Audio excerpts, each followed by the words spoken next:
kind of like Luka in LA, facing the Mavs there for the first time tonight since Dallas dealt him. We'll tell you how Luka's prepping for it. And the one thing that Tim Legler does not want to see from the Lakers' new star. Hey, by the way, we got a fresh new mock draft out from Mel Kiper Jr. today, and there's a change at the top. The number one pick dilemma facing the Tennessee Titans and what it means for Cam Ward and Shedeur Sanders. And what's the Steelers' play going to be at quarterback next season? Bring back Russell Wilson or Justin Fields? Their GM spoke just this morning at the NFL Combine. But, hey, you know where we're going to start? A foe familiar to Luka Doncic, the matchup everybody's been waiting to see tonight. The Lakers hosting the Mavs. Now, Luka traded to the Lakers for Anthony Davis and some others. Now, Davis is on the shelf for a minute with an injury, but Luka, after initially having a little bit of a problem starting up, he has been thriving as of late for LA. Had 32 points against Denver Saturday night and looking to build on that as he faces his old team, the Mavericks, tonight. NBA reporter Dave McMenamin and NBA analyst Tim Legler are here with us to talk about this one. All right, so Dave, I'll start with you. What are the Lakers saying about how Luka Doncic is approaching tonight? Yeah, Ryan, a source told me that yesterday Luka's demeanor at practice was normal Luka, smiling, competing, having fun. The source told me JJ Redick said that he thinks Luka will be fine. He said, obviously, it's going to be a bit of a weird experience with the trade happening just about 3 weeks ago and going up against his former teammates. But he really believes that Luka is in a good place. Dorian Finney-Smith, who played with Luka in both Dallas and now LA, said he knows that Luka is going to be excited and he wants Luka as his teammate to know that that entire locker room has his back. And as for Luka having any kind of ill will or hurt feelings for some of the things said about him on his way out the door from Dallas, comments about his weight and conditioning, I'm told that a source close to Luka told me that a beast has wakened inside of him, hearing some of that chatter and upping his motivation level. A beast has awoken inside of him. So, Tim, considering that, how do you think Luka balances the emotion of tonight with playing in control within the team needs for LA? Well, look, on any given night, Luka Doncic, I think, is the only guy in the league that runs a heat check the first time up the floor. I mean, that's just kind of the way Luka operates. So that's just normal for him. So you'll expect that. He always does that. He tests the waters a little bit, see how that jumper feels. And in this particular situation, if he hits a couple early, does that mean, hey, you know what? He might go ahead and try to do something special against them right now? Yeah. There's no question he's hurt by the way everything went down.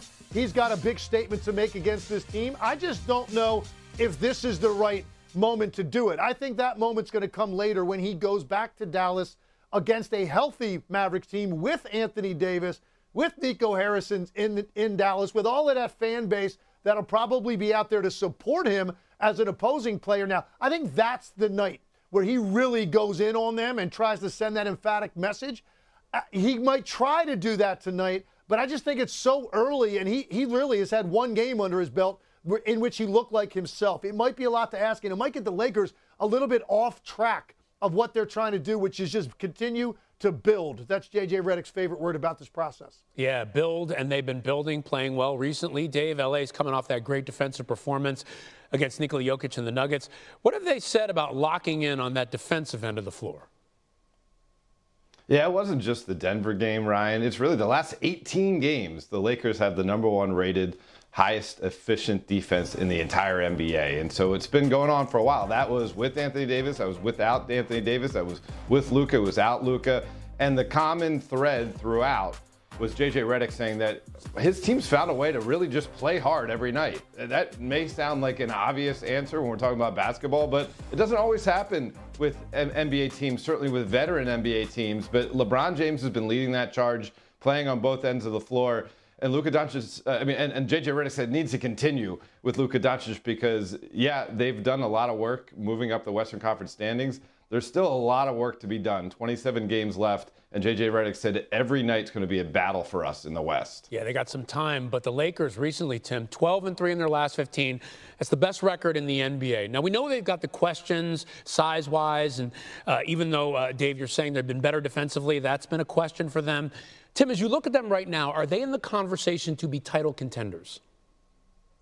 I think you have to put them in that conversation, and here's why. For me, I define it a certain way. Does that mean you believe they could potentially be in the conference finals, because at that point, a lot of things could go your way and you could get some good luck and you could find yourself in the finals at that point. So for me, it's got to be you're one of the final 4 teams standing to be labeled a contender. Can you see that now with the Lakers? I think you can, particularly because we all expect Oklahoma City to get there based on their body of work. It's the next group of teams, and I don't think Memphis has done enough to convince us that it's clearly them. I don't think Houston has done that, and they're so young still. So you've got that next group of teams like Denver, the Lakers now in that conversation. I actually think Golden State is probably now in that conversation. So when you look at it that way, I think the Lakers, adding Luka Doncic and playing this kind of defense, they've made a claim that they believe maybe they're the last team standing to take on an Oklahoma City team with a trip to the finals on the line. Wow, and when you think Luka and LeBron, you just can't count them out, especially when they've been playing like they have in the last 15 or so. Tim, Dave, thanks so much. And tonight was the first night that we circled on the calendar, Luka versus the Mavs. We know Dallas is banged up almost beyond recognition, but still a fascinating matchup. And, Legs, I gave you a homework assignment. I said, I want to see what Luka and LeBron look like on the floor together. Yeah, and offensively, what Luka brings to the table and how special he is and unique in his ability to read defenses on the weak side. So we start here, and he's going to call over Jackson Hayes. And, look, right off the bat, most guys are not going to take the ball down the sideline because it's clearly very crowded over there. There's 3 defenders over there. There's 2 teammates. So you have 6 guys in a very tight window. No problem. That's exactly what Luka wants to do. And the reason he wants to do that, he wants to keep Jokic on this side of the floor because he knows if he can get it to the weak side, now they're going to have to make some decisions over here with these 2 defenders. So as he goes, right here, you can already see, look at Luka's eyes. You know what he's looking at? He's looking dead at Michael Porter Jr., and then he's looking at LeBron James. He's already looking at that.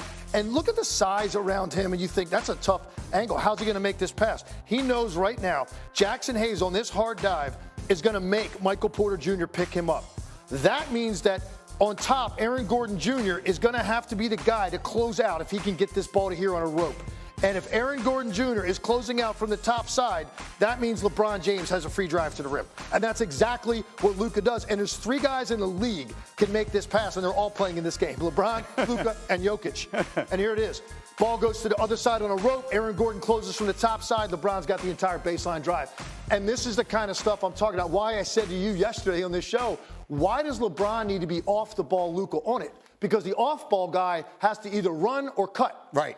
LeBron likes doing those things. Luka, not so much. He wants to deliver the basketball. LeBron can play weak side now against closeout defenders. A whole different scenario than what he's used to. LeBron actually used a football analogy. He's a quarterback, I'm a receiver. That's how they go. Now, what are we going to get from Luka tonight? Let's put the number up here. The over-under at ESPN Bet is 31.5. That is a significant number, one of the highest point totals for Luka this year. His highest was back in November at 33.5. He had 32 against the